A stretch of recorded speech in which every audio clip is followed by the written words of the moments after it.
বাংলা নতুন বছরকে বরণে উৎসবে মেতেছে রাজধানীবাসী। ভিনদেশি আয়োজনে নয়, নিজেদের সংস্কৃতি ঐতিহ্য দিয়ে বর্ষবরণের নানা আয়োজনে মুখর গোটা ঢাকা। সকাল থেকেই Ramna, Bangla academy, engineer institute, Rabindra Sarobar সহ পুরো ঢাকা মেতেছে উৎসব আয়োজনে। ধর্মবর্ণ নির্বিশেষে উৎসব প্রেমীদের রঙিন সাজে বর্ষবরণ পরিণত হয়েছে সার্বজনীন উৎসবে। ঐশী গোস্বামী প্রমার রিপোর্ট।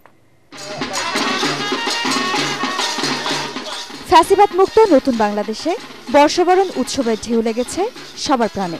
ভোরের আলো ছড়ানোর সাথে সাথেই শুরু হয় নানা আয়োজনে বাংলা নববর্ষ 1432 বরণ করে নেয়া।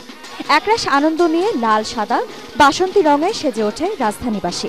সেই সাথে ঢোল বাঁশির শব্দে পুরো ঢাকা পরিণত হয় আনন্দ নগরীতে।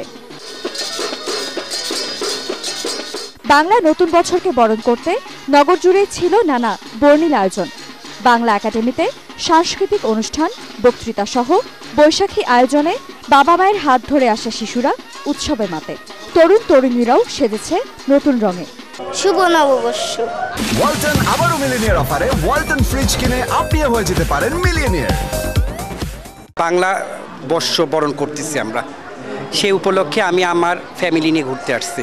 সবকিছু মিলে আলহামদুলিল্লাহ খুব ভালো লাগছে, যদিও আমার ফার্স্ট টাইম এখানে আসা। আজকে হচ্ছে অনেক এনজয় করার প্ল্যান আছে, আর আজকে আমি আমার পুরো ফ্যামিলি নিয়ে ঘুরতে এসেছি এখানে। এটা শুধু গানের আনন্দ নয়, এটার ভিতরে বাইরে অনেক কিছু লুকিয়ে আছে, আমরা এগুলো জানতে চেষ্টা করি।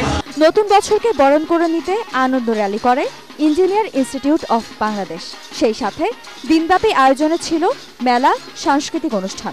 সবার অংশগ্রহণে আমাদের পান্তা ইলিশ, এরপরে রয়েছে জাদু শিল্পী, তারপরে রয়েছে সঙ্গীত পরিবেশনা। নতুন প্রজন্ম অবশ্যই এই যে আমাদের যে ইতিহাস ঐতিহ্য সেটাকে সামনে এগিয়ে নেবে। রাজধানীর রবীন্দ্র সরোবর ছিল উৎসব মুখর। ছোট্ট মেলার আয়োজনের পাশাপাশি প্রধান আকর্ষণ জনপ্রিয় শিল্পীদের কনসার্ট। ঐশী গোস্বামী প্রমা, ATN বাংলা, ঢাকা।